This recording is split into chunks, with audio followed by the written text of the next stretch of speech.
Kayo po ba isang ina na tulad namin na dating pinangarap na mag-stay at home mom dahil inaalala ang mga bata kung sino maghahatid sa school? Kami po ay taga Brampton, Ontario na dating hinala kung anong online business at ngayon po ay running online business full-time.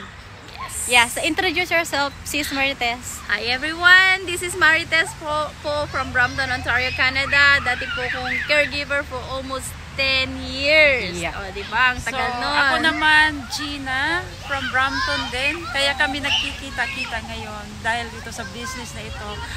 From hindi kami magkakakilala. And yes. Now, we're good friends. We are playdates pa ng mga anak natin. Yeah, ikot tayo.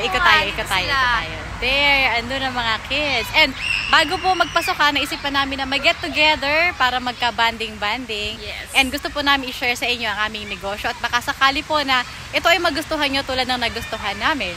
So, ang gagawin nyo lang po ay mag-register para mapanood ang workshop. Kung para sa inyo, tutulungan namin kayo. Kung hindi naman, ay kalimutan nyo na po. And ito po ay may mentor and coaches na gagawin sa inyo.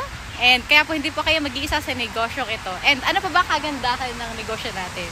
Ang business na ito ay very doable po kahit busy kayo sa inyong mga anak or nasa full-time job kayo kasi online ito. Yes. And Marites. At ang kagandahan pa, umuwi ako sa Pilipinas, diba? Kababalikan Yeah. namin sa Pilipinas for our 2-month vacation. Tuloy-tuloy pa rin ang ating kita sa negosyong ito. Kasi nga po online at may automated system tayo na nagra-run for us kahit nasa kabilang panig tayo ng mundo. Yeah. Ang gawin po natin dito ay social media. Kaya kung kayo mahilig mag-Facebook, Reels, pasok na pasok kayo dito. At meron po nagagabay sa inyo kung paano ang gawin ang aming negosyo. Kaya subukan nyo lang po at mawawala. Yeah. So yun lang po. Maraming salamat. Sana po ay click the learn more button and Click the learn more bye!